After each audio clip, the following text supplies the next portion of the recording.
कोई वित्त मंत्री से अपेक्षा पाले हुए हैं कि वित्त मंत्री उनके लिए ये करेंगे, टैक्स में छूट देंगे, महंगाई कम कर देंगे, सब्सिडी को बढ़ाएंगे। तो क्या कह रहे हैं लोग, हमारी इस खास पेशकश सुनिए वित्त मंत्री जी में।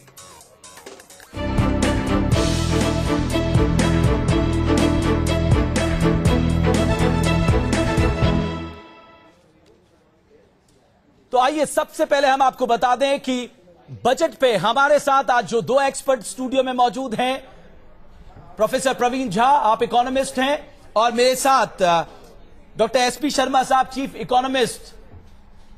और उन दोनों से हम चर्चा करेंगे कि महंगाई को लेकर फौरी तौर पर सरकार क्या कोई राहत दे सकती है। लेकिन आइए सबसे पहले नजर डालते हैं, दरअसल जनता किन मुद्दों को लेकर बेचैन है, कौन से वो मुद्दे हैं जो आपसे सरोकार रखते हैं, कौन से महत्वपूर्ण मुद्दों को लेकर हम यहां पर चर्चा करने जा रहे हैं। तो सबसे पहले आइए नजर डालते हैं उन मुद्दों पर कि दरअसल मुद्दे आज देश के सामने कौन से हैं। अगर हम शुरुआत करें, महंगाई एक बड़ा मुद्दा है इस देश की जनता के लिए, नौकरी पेशा लोगों के लिए टैक्स में छूट की लगातार मांग बढ़ रही है, खासकर एटीसी को लेकर। किसान जो इस देश के लिए खाद्य उत्पादन करते हैं, हमारा और आपका भरण पोषण करते हैं, उनके लिए इस बजट में क्या होगा। युवा वर्ग एक बड़ी आबादी कहा जाता है, वो एक बड़ी आबादी के लिए इस बजट में क्या आएगा, क्योंकि नरेंद्र मोदी को लेकर खासा उम्मीदें हैं लोगों की और युवाओं की। अगर हम बात करें स्वास्थ्य क्षेत्र को लेकर, हम कहते हैं 80% स्वास्थ्य क्षेत्र हमारा निजी हाथों में है, प्राइवेट हाथों में है, लिहाजा जो गरीब वर्ग है उसके लिए स्वास्थ्य क्षेत्र में क्या कुछ हो सकता है।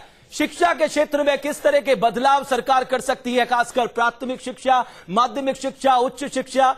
और सबसे बड़ी बात सब्सिडी को लेकर, सब्सिडी एक बड़ा मसला है। सरकार को लगता है अगर राजकोषीय घाटा कम करना है तो आपको सब्सिडी कम करनी होगी, तो सरकार क्या सब्सिडी में हाथ डालेगी। तो आइए सबसे पहले जो आज का हमारा मुद्दा है, सुनिए वित्त मंत्री जी में, वो जुड़ा है महंगाई से।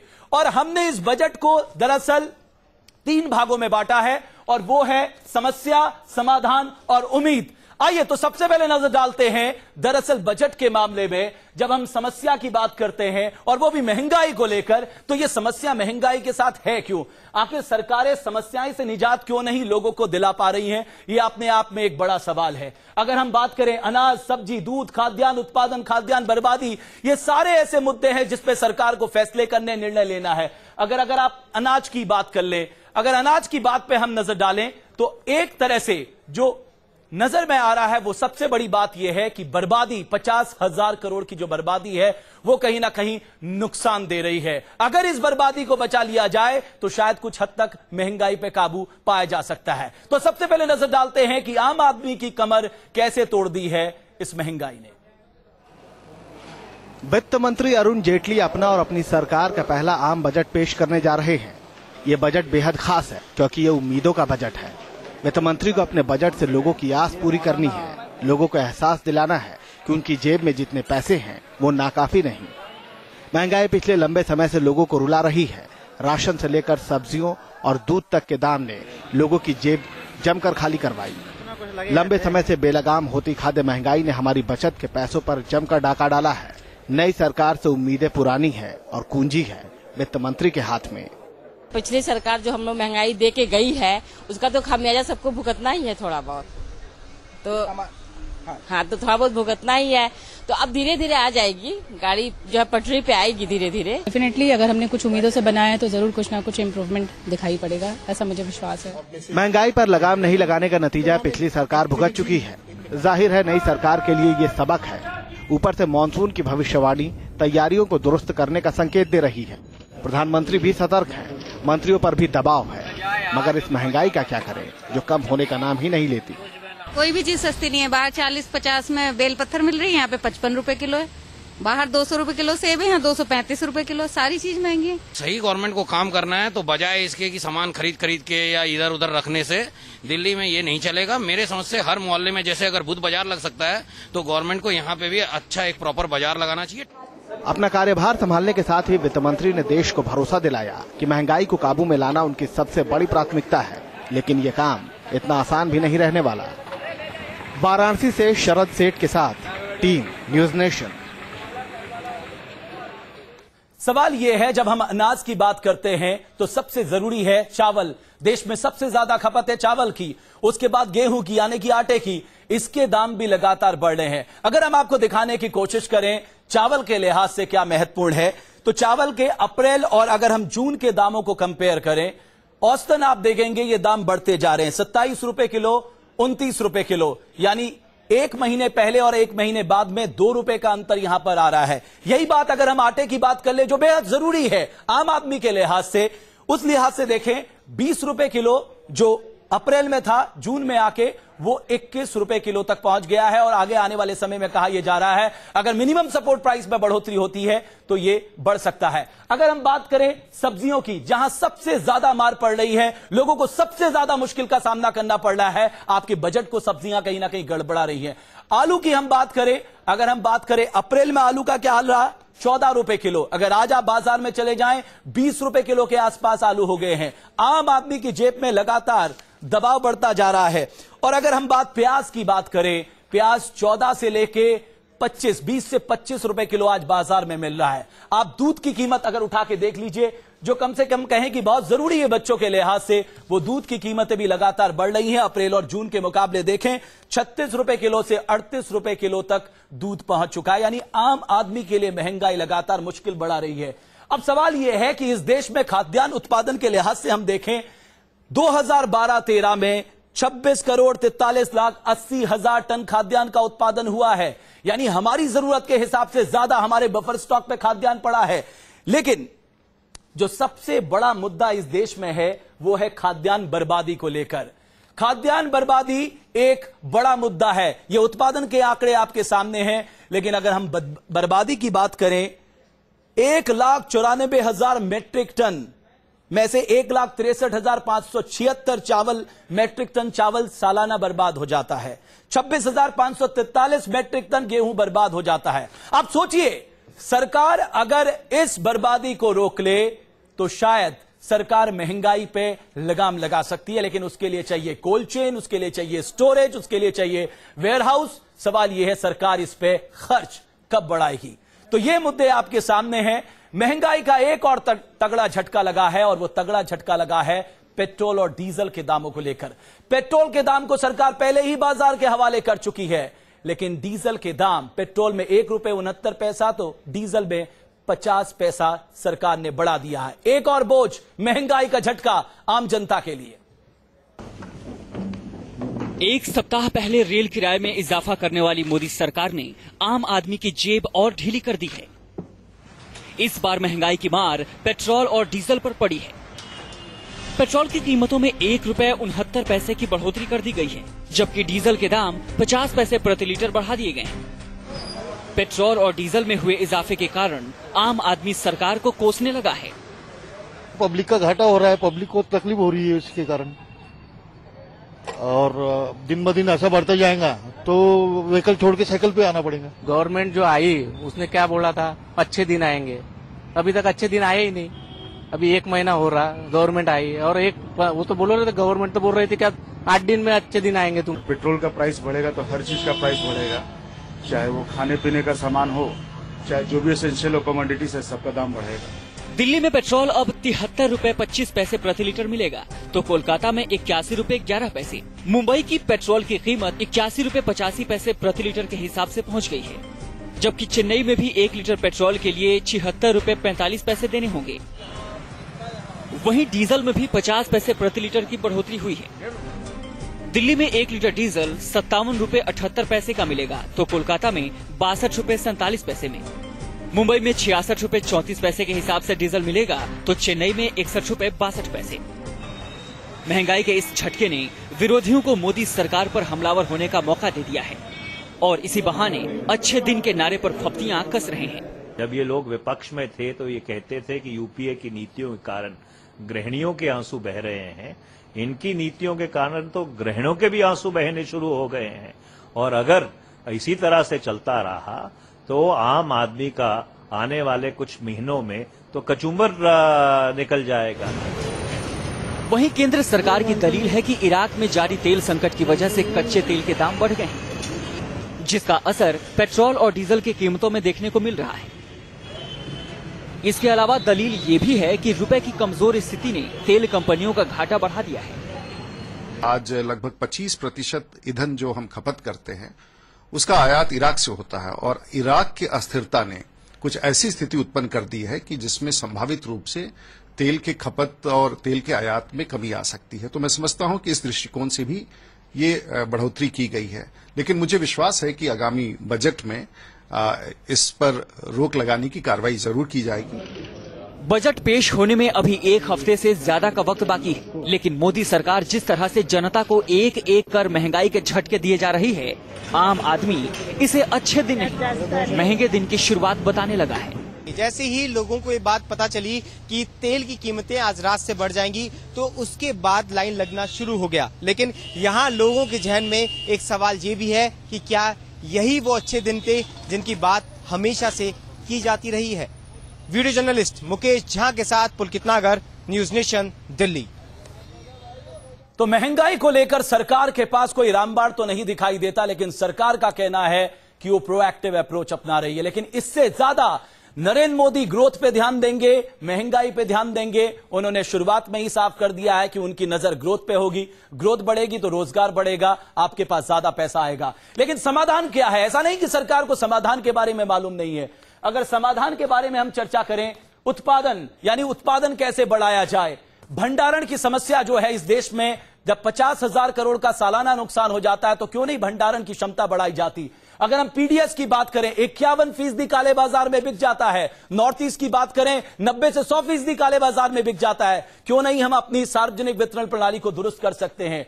जमाखोरी पर रोक लगाने के लिए राज्य सरकारों को कठोर कदम उठाने होंगे। आवश्यक वस्तु अधिनियम 1955 के तहत कठोर कार्रवाई करनी होगी। और आखिर में नरेंद्र मोदी ने जिस कमेटी का नेतृत्व किया था उसमें उन्होंने सिफारिश की थी प्राइस स्टेबलाइजेशन फंड बनाने की। तो क्या सरकार जल्द से जल्द इस फंड को बढ़ाएगी? और हम इसको चर्चा करने जा रहे हैं अपने मेहमानों के साथ कि फौरी तौर पे सरकार क्या कुछ आम जनता को मदद पहुंचा सकती है। और स्टूडियो में मेरे साथ है प्रोफेसर झा।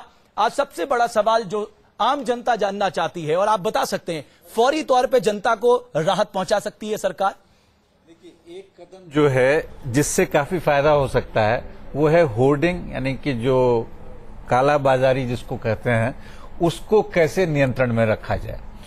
और उस दृष्टिकोण से कुछ खास हो नहीं रहा है। बाकी कदम जो है उसमें समय लगेगा। वैसे जैसे प्राइस स्टेबलाइजेशन फंड वाली बात हो रही है, अगर वो बजट के माध्यम से आता है तो उसमें कहां से आप राशि लाएंगे, वो सब प्रश्न चिन्ह है। लेकिन जो काला बाजारी जो है, इसके लिए आपको कहीं से पैसे लाने की खास जरूरत तो है नहीं। इसके लिए एक इच्छा शक्ति के साथ लेकिन ये तो राज्यों के दायरे का मामला है। देखिए, राज्यों के दायरे का मामला तो है ही, इसमें कहीं कोई संदेह नहीं है। तो अब जो है राज्य और केंद्र सरकारों को मिलकर ये काम करना होगा। बराबर जब ये विपक्ष में थे तो यही कहते थे कि केंद्र सरकार क्यों नहीं कुछ कर रही राज्यों को।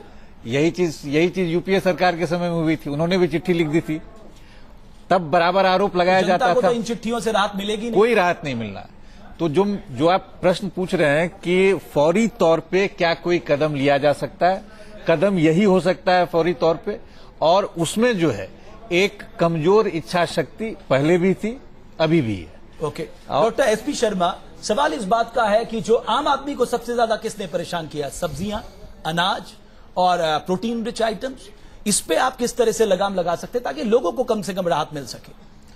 देखिए, जो प्रोफेसर साहब ने बताया कि एक तो जो होर्डिंग है उसके ऊपर लगाम होना चाहिए सबसे पहले। अगर आप इन्फ्लेशन में थोड़ा राहत चाहते हैं, अगर आप ये चाहते हैं कि सब्जी भाजी के दाम जो है एक रैशनल प्राइस के ऊपर मुहैया करवाए जाएं लोगों को, तो उसके लिए होर्डिंग के ऊपर लगाम लगाना होगा।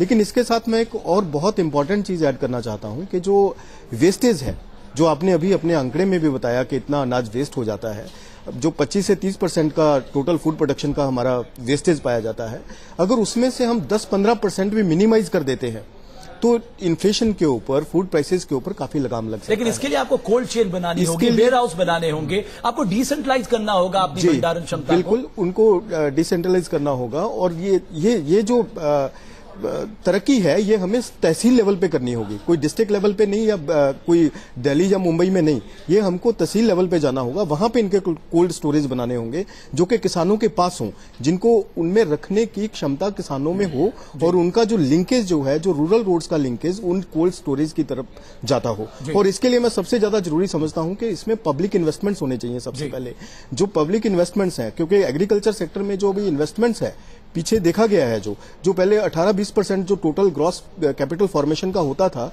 अभी वो कम होकर 7-8% पे आ गया है।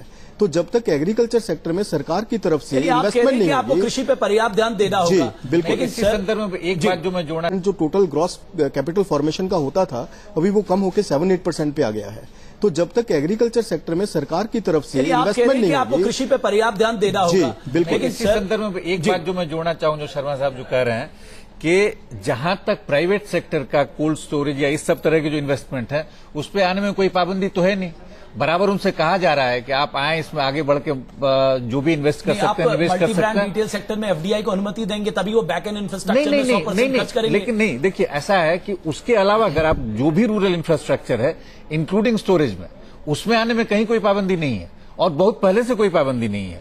लेकिन उसमें कहीं आपका जो प्राइवेट इन्वेस्टमेंट है वो नहीं हो रहा है। इसलिए जो शर्मा साहब कह रहे हैं कि इसमें जो है खास करके इस क्षेत्र में जब तक मेजर पब्लिक सेक्टर इन्वेस्टमेंट नहीं होगा और उसमें आपको साल भर से ज्यादा का समय लगेगा। लॉन्ग टर्म सोल्यूशन है। सर मान लीजिए अभी प्याज के दाम बढ़ गए हैं। अब आप दिल्ली में देखिए, मैं आपको बस एक आंकड़ा दे रहा हूं कि दिल्ली में आप देखिए कि आज के अखबार में भी है और हर जगह न्यूज में है कि जो होलसेल जो प्राइस है और जो रिटेल प्राइस उसमें अंतर है, तकरीबन 100% का अंतर है। अब ये 100% का अंतर क्यों है? बिकॉज आपके बीच के जो बिचौलिए है एक बड़ी संख्या में मौजूद है। तो फिर इसके पीछे प्रोफेसर झा, इसके पीछे तर्क ये दिया जा रहा था कि जब आप इन्वेस्टमेंट लेके आएंगे और जब फार्म से लेके किचन तक का जो सफरनामा है वो कम हो जाएगा, तो जो होलसेल और रिटेल का बड़ा अंतर है थोक और फुटकर में, वो अपने आप कम हो जाएगा। निश्चित तौर पे तो वो इन्वेस्टमेंट तो एक चीज है, एक जगह। लेकिन दिल्ली में मान लीजिए कि आपका ट्रांसपोर्टेशन कॉस्ट कितना होगा होलसेल से रिटेल में? 5%, 4%, 10% मैक्सिमम जो टोटल उसका प्राइस अगर पर यूनिट आप लेके देखें, यहां प्राइस आपकी 100% बढ़ रही है। उसको आप कैसे जस्टिफाई कर सकते हैं? लेकिन अभी तो यहीं पे जो शुगर के दाम बढ़ गए, हाँ, चीनी के दाम बढ़ गए। आप प्याज का उदाहरण ले लीजिए, हम सबको पता है कि प्याज के दाम बढ़ने ही बढ़ने हैं। नहीं, अब ऐसे में सरकार किस तरह से राहत दे सकती है? आपको मालूम है, आप अभी से इंपोर्ट करिए, आप जमाखोरी को रोकिए, आप करना आपको ताकि 100 रुपए किलो प्याज ना पहुंचे। निश्चित तौर पर तो यही तो मैं कह रहा हूं कि यहीं पे जो है वो निर्णय लेने का निर्णय लेते रहते हैं, लेकिन निर्णय जो है जमीन पे कभी आता नहीं है। वो कहते हैं कि साहब हम ये होर्डिंग को रोकेंगे, कालाबाजारी को रोकेंगे। पहले भी कहा गया, अभी कह रहे हैं। पिछले कम से कम 2-3 सप्ताह से तो हम बराबर ये बात सुन रहे हैं कि साहब प्रधानमंत्री ने चिट्ठी लिख दी, वित्त मंत्री ने राज्यों से कहा, अनुरोध किया, डायरेक्टिव भेजा, फूड मिनिस्टर ने भी लिखी है, फूड मिनिस्टर ने लिखी है। अच्छा, अब जो समस्या और गहराएगी, हम जो देख रहे हैं खास करके एक तो जो इसी क्षेत्र में मैं कह रहा हूं, जो एक स्पेक्युलेटिव जो फोर्सेस होते हैं वो और ज्यादा एक्टिव हो जाएंगे जब पता चलता है कि साहब प्याज की कमी होने वाली है। तो एसपी शर्मा, लेकिन नरेंद्र मोदी के बारे में उन्होंने ये संकेत भी दे दिए हैं कि हाई ग्रोथ उनका टारगेट रहने जा रहा है और इन्फ्लेशन पे वो ज्यादा ध्यान नहीं देंगे। आप जानते हैं कि जो कंफर्टेबल जोन है इन्फ्लेशन का, वो आप नीचे है, इसलिए वो ज्यादा तरक्की के साथ लोगों पर ज्यादा पैसा चले जाए, रोजगार बढ़े, वो इस पे ध्यान देंगे। ऐसे में महंगाई का क्या, जो सबसे बड़ा मुद्दा है देश की जनता के सामने? देखिए, जो एक तो बहुत ही अनफॉर्चुनेट रहा कि जो इलेक्शन के बाद मॉनसून थोड़ा डेफिशिएंट हो गया। जब भी अगर आप पीछे के 5-6 साल का डेटा देखेंगे, जब भी मॉनसून डेफिशिएंट रहा है तब इन्फ्लेशन जो है डबल डिजिट ट्रैजेक्टरी। 67 साल के बाद आपने अपने इरिगेशन में क्या कामयाबी पाई? इरिगेशन में अगर जब तक हमारा डिपेंडेंस इरिगेशन के ऊपर रहेगा तब तक यही हाल होता रहेगा। जो इरिगेशन फैसिलिटीज हैं, मैं ये समझता हूं कम से कम जब मॉनसून डेफिशिएंट रहता है तो कम से कम एग्रीकल्चर में 4% का ग्रोथ आना चाहिए। हम इतने ज्यादा डिपेंडेंट मॉनसून के ऊपर ना रहें। जब भी मॉनसून डेफिशिएंट हो तो हमारा एग्रीकल्चर ग्रोथ जो है एक सर्टेन लेवल पे होना चाहिए। आप बेहतर समझा सकते हैं हमारे दर्शकों के लिए। आज चीनी पर्याप्त मात्रा में उपलब्ध है, चावल पर्याप्त मात्रा में उपलब्ध है, गेहूं पर्याप्त मात्रा में उपलब्ध है। आपको डेफिसिट क्या है? दाल का है तिलहन और दलहन का, इसके अलावा तो डेफिसिट नहीं है।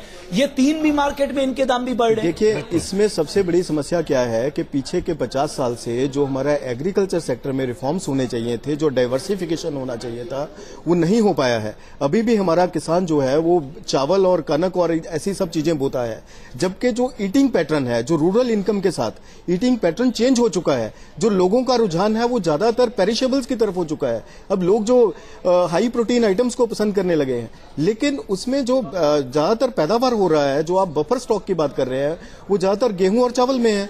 तो उनका जो डिमांड है वो बढ़ तो रहा है, लेकिन उस फास्टर पेस पे नहीं बढ़ रहा जिस लेवल पे पेरिशेबल्स का डिमांड बढ़ रहा है, जिस पेस पे वेजिटेबल्स का, जिस पेस पे फ्रूट्स का डिमांड बढ़ रहा है, फिश का डिमांड बढ़ रहा है, दूध का डिमांड बढ़ रहा है, जिसको हम कह सकते हैं प्रोटीन रिच आइटम का डिमांड बढ़ रहा है। लेकिन देश के लिए कम से कम महंगाई एक बहुत बड़ा मुद्दा है। अगर हम हर सरकार की बातों को ध्यान दें, उसका सबसे बड़ा ब्रह्मास्त्र होता है कि आकर हम महंगाई कम करेंगे, लेकिन महंगाई बजट आने से पहले ही बढ़ती हुई दिखाई दे रही है और आने वाले दिनों में ये और सिर उठा सकती है। परिवारों का क्या हाल है, परिवार किस तरह से जूझते हैं, ऐसे ही परिवार का जायजा लिया हमारे सहयोगियों ने और उस परिवार का कष्ट किस तरह से बढ़ता है जब महंगाई आगे बढ़ती है। इस रिपोर्ट में आपको दिखाते हैं। महंगाई ने आम आदमी को काफी परेशान किया है और महंगाई अब इतनी ज्यादा बढ़ चुकी है कि उसका प्रभाव अब घर घर में दिखने लगा है। इस समय हम हैं छवि के साथ और उनके घर में आए हुए हैं। हम उनसे जानने की कोशिश करते हैं। छवि एक वर्किंग वुमेन है और इनसे हम जानने की कोशिश करते हैं कि किचन पर कितना भार पड़ा है इस समय। क्या बना रही हैं छवि इस समय? चाय बना रही हूँ मैं। अच्छा। चाय बना रही हूँ और चाय में दूध, चीनी और इलायची तीनों लगता है। दूध, चीनी, चलिए अगर हम उसको टी को छोड़ भी देते हैं, लेकिन जो ऑल इंग्रेडिएंट्स हैं, जैसे कि दूध हो गया, अगर आप देखें ये नेस्ले का दूध जो पहले मुझे करीब 40-45 में मिलता था, आज 80 रुपए किलो मिल रहा है। और चीनी बहुत महंगी हो गई है, खास करके इलायची मोस्टली सभी को चाहिए होती है कि इलायची चाहिए उनको दूध चाय के अंदर। तो इलायची का भी जो भाव है पहले से ऑलमोस्ट डबल हो गया है। तो बहुत ज्यादा महंगाई है नॉर्मल एक चाय के कप के अंदर। तो छवि मुझे चाय बना के पिला रही है, लेकिन जाहिर तौर पर जिस तरह से महंगाई बढ़ी है और चीनी के दाम, अब चीनी डालने जा रही हैं आप, तो चीनी के दाम जिस तरह से बढ़े हैं, 2 रुपए पर किलो के हिसाब से बढ़े हैं, कहीं ना कहीं छोटा छोटा एक अमाउंट, एक बड़ा अमाउंट बनता है जिससे किचन पर भी और आपके फैमिली पर भी बहुत ज्यादा फर्क पड़ रहा है। क्योंकि अगर फूड इन्फ्लेशन को ही देखा जाए तो 10-12 कुछ महीनों में 15-16% भी रही है। तो अगर एवरेज देखा जाए तो सिर्फ फूड को लेके फूड इन्फ्लेशन पर 20% का फर्क पड़ गया, अगर एवरेज सारे खर्चे मिलाए जाए तो उससे जो हम 25,000 में अगर महीना चलाते थे, तो आज वो 30-35 हजार में कम जो है घर का राशन चला रहे हैं। और उस राशन में मेरी तो एक वेजिटेरियन फैमिली है, उसमें नॉनवेज का कोई खर्चा नहीं है, उसके बावजूद मैं बोल रही हूँ। तो वो जो खर्चा है बहुत ज्यादा हो गया। और ऐसा भी नहीं है कि चलिए 4 लोग हम लोग हैं और 2 लोग हो गए जो हमारे को हेल्प भी करते हैं, और कोई अगर मेहमान आ गए तो उनको भी अगर हम इंक्लूड कर लें तो उसमें भी 30-35 हजार काफी ज्यादा है। तो चाय लगभग बनके तैयार है मेरे ख्याल से। हाँ, जरूर आपको चाय पिलाते हैं। तो जिस तरह से लगातार महंगाई बढ़ी है उसने आम लोगों को काफी ज्यादा प्रभावित किया है। ये छवि थी हमारे साथ में जो वर्किंग वुमेन है और इन्फ्लेशन को अच्छी तरह से समझती है, महंगाई को अच्छी तरह से समझती हैं, लेकिन जिस तरह से हर एक प्रोडक्ट पर कीमतें बढ़ी हैं उससे घर का बैलेंस बिल्कुल बिगड़ चुका है। वीडियो जर्नलिस्ट पवन तिवारी के साथ सैयद आमिर हुसैन, न्यूज नेशन, दिल्ली। भारत के उपभोक्ताओं की सबसे बड़ी ताकत क्या मानी जाती है? यहां की मिडिल क्लास फैमिली, 33 करोड़ लोग, और उनकी भी बचत को लेकर, इसलिए दूसरे देशों से हम अपनी तुलना करते हैं क्योंकि हमारे यहां बचत दर ज्यादा है, इसलिए हमारी इकोनॉमी ज्यादा सेफ है। लेकिन जिस तरह से महंगाई बढ़ी है, बचत दर नीचे आई है, ब्याज दर बढ़े हैं और लोगों को परेशानी का सामना करना पड़ रहा है। लेकिन एक professor Jha, public distribution system, आप कहते हैं हम गरीब आदमी का पेट भरते हैं, सस्ता राशन उपलब्ध कराते हैं। सब आपकी रिपोर्ट कहती है 51% काले बाजार में बिक जाता है, और एक रिपोर्ट नहीं दर्जनों रिपोर्ट आपको बताती है, तो आप रोक क्यों नहीं पाते? नहीं, यही बात रमेश, मैं आपके साथ पहले भी चर्चा में कई बार मैंने ये कहा है कि पीडीएस को जो है उसको आप अगर स्ट्रीमलाइन कर सकें, और उसके लिए कोई बहुत कहीं से कोई रॉकेट साइंस की जरूरत नहीं है। आपके पास वो इम्प्लीमेंटेशन स्ट्रक्चर होना चाहिए, आपके पास जो एक इच्छा शक्ति होनी चाहिए कि यहाँ पे हमें ये कुछ जरूरी कदम लेने हैं, तो वो हो सकता है। और उसके लिए कोई आपको साल भर 2 साल की जरूरत नहीं है, ये आप 2-4 महीने में जो है बहुत आराम से कर सकते हैं। प्रश्न यही उठता है कि आप करते क्यों नहीं है? उस पूरे तंत्र को हमने कमजोर से कमजोर तर क्यों होने पैसा दिया? कौन कमा रहा है? सवाल ये, राजनेता कमा रहे हैं, सचिव कमा रहे हैं, इसलिए आप उस पर हाथ नहीं डालते। डॉक्टर एसपी शर्मा, आप सवाल ये है, सरकार कर क्या सकती है? आपको सस्ता ब्याज ऋण चाहिए, आपको इन्वेस्टमेंट बढ़ाना है, आपको फौरी तौर पे राहत देनी है, कम से कम प्याज, सब्जी, फलों के दाम, गैस सिलेंडर के दाम ना बढ़े, क्या कर सकती है सरकार? देखिए, सबसे पहले तो मैं ये समझता हूं कि एग्रीकल्चर रिफॉर्म्स के ऊपर फोकस किया जाना चाहिए। अभी जो बजट आ रहा है तो उसमें स्पेशल कुछ ऐसा होना चाहिए कि जिस तरीके से हम इंफ्रास्ट्रक्चर के ऊपर जो एलोकेशंस करते हैं कि इतना हम खर्च करेंगे आने वाले 5 साल में, तो एग्रीकल्चर सेक्टर के ऊपर 5 साल का एक पॉलिसी होना चाहिए कि ये जो हम सब स्ट्रक्चरल प्रॉब्लम्स फेस कर रहे हैं ये 5 साल के बाद ना रहें कम से कम। जो भी हम कोल्ड स्टोरेज की बात करते हैं, जो हम बोलते हैं कि डाइवर्सिफिकेशन होना चाहिए, किसानों का को ये पता नहीं रहता कि उनको क्या बोना है, उनका इंटेलिजेंस नरेंद्र होना मोदी साहब ने कहा कि मैं एमएसपी इनपुट कॉस्ट प्लस 50% और दूंगा प्रॉफिट, इतना कर दें तो महंगाई और बढ़ जाएगी, इस लिहाज से तो देखिए एमएसपी कोई सोल्यूशन नहीं है। एमएसपी बल्कि और इन्फ्लेशन को स्टोक करता है। तो मैं ये समझता हूं कि एमएसपी किसानों की इनकम को तो कंपनसेट कर देगा जो मॉनसून डेफिशिएंट होता है, लेकिन उसका इन्फ्लेशन के ऊपर इम्पैक्ट जो होगा वो फिर आगे जाके प्रॉब्लमेटिक रहेगा। तो हमको जो स्ट्रक्चरल प्रॉब्लम है उनको हाथ डालना चाहिए। वहीं पे बस मैं ये कह रहा हूं कि वहीं पे अगर आपका मजबूत पीडीएस सिस्टम अगर हो, क्योंकि आपको उसको देखिए तो आप गरीब तबके को बचा सकते हैं। बिल्कुल बिल्कुल। मेरे पास समय समाप्त हो गया। आप दोनों मेहमानों का बहुत बहुत शुक्रिया। तो देखना यह होगा महंगाई के लिहाज से इस बजट में क्या कुछ खास लेकर आती है मोदी सरकार, क्योंकि ये बजट मोदी का बजट होगा, क्योंकि ये सरकार ही मोदी की है। तो देखना ये होगा कितनी राहत महंगाई के मोर्चे पे आम आदमी को मिलती है। नेशन एजेंडा में कल हम आपके लेकर आएंगे सैलरी क्लास के लोगों की उम्मीद क्या है मोदी सरकार से।